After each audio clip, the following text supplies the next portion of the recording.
L'ordre du jour appelle la question orale numéro 373 de Monsieur Bernard Lalande. Monsieur le Président, Madame la Ministre, je souhaite attirer votre attention ce matin sur l'interdiction d'installation de parcs photovoltaïques sur d'anciennes décharges, interdiction qui empêche la valorisation de sites rendus stériles.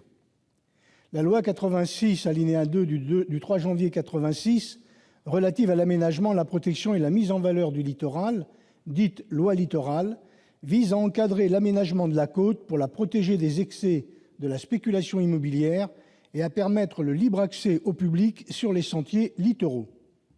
Elle concerne plus de 1210 communes riveraines de la mer, mais aussi de grands lacs, d'estuaires ou de deltas. La loi Littoral a ainsi interdit la réhabilitation ou imposé la fermeture de sites dont l'affectation antérieure rend toujours impossible une remise en l'état naturel. C'est le cas d'anciennes décharges, Madame la Ministre.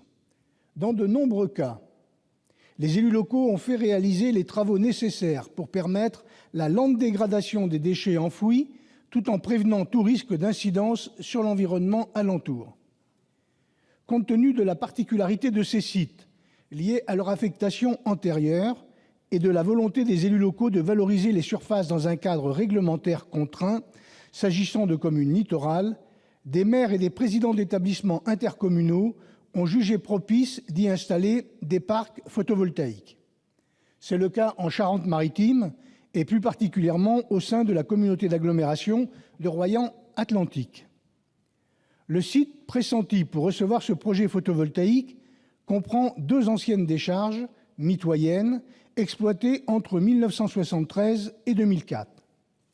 Suite à l'arrêt de l'exploitation des décharges, des travaux de réhabilitation du site ont été donc réalisés entre 2013 et 2014 par la communauté d'agglomération de Royan-Atlantique afin de limiter son impact sur l'environnement. Il n'y a plus de construction ou d'installation liée à l'activité de la décharge sur ce site. Le bâtiment dit historique a été démoli en 2013.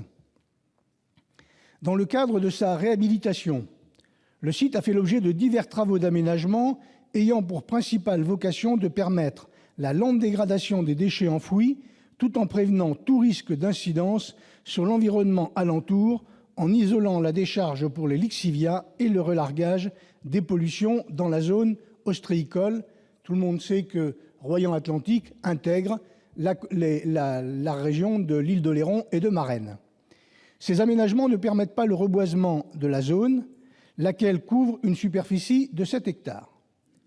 Le parc photovoltaïque, lui concernant une emprise de 3 hectares et celle des panneaux d'1 hectare. Or, la circulaire du ministère de l'écologie du 18 décembre 2009 relative au développement et au contrôle des centrales photovoltaïques, je termine, c'est pourquoi, Madame la Ministre, je vous demande aujourd'hui, sans renoncer à cet axe de développement et alors que notre pays peine à atteindre les objectifs souhaités en matière de production d'énergie renouvelable, d'envisager l'ouverture des anciennes décharges à l'installation de parcs photovoltaïques. Excusez-moi, Monsieur le Président. D'un commun accord, on fera 1 minute de moins sur la réponse. Madame la Ministre, vous avez la parole. Monsieur le président, mesdames et messieurs les sénateurs, monsieur le sénateur Jean-Bernard Lalande, vous avez interrogé monsieur Nicolas Hulot, ministre d'État, ministre de la Transition écologique et solidaire. Ne pouvant être présent, il m'a chargé de vous répondre. La loi Littoral définit les bases sur lesquelles repose depuis plus de 30 ans la lutte contre l'artificialisation des territoires littoraux et la protection de leurs espaces naturels. Elle vise l'équilibre entre un développement urbain particulièrement dynamique et la protection d'un cadre paysager et environnemental exceptionnel. Cette loi a largement contribué à ce que le littoral français conserve une beauté et un attrait touristique de premier ordre. Elle est souvent perçue comme un modèle que nous envient la plupart de nos voisins. Je tiens donc à rappeler qu'il n'est pas question pour le Gouvernement de revenir sur les fondamentaux de cette loi auxquels il est très attaché et qui contribuent à l'engagement du Président de la République d'atteindre le zéro artificialisation nette. La progression de l'artificialisation des sols se produit sur le littoral à un rythme bien plus élevé que sur le reste du territoire national, plus 2,7% entre 2000 et 2006, et la perte en milieu naturel s'accélère. Il est donc impératif, comme le préconise le plan biodiversité qui a été présenté le 4 juillet dernier par Nicolas Hulot, de limiter la consommation d'espaces naturels, agricoles et forestiers, de requalifier les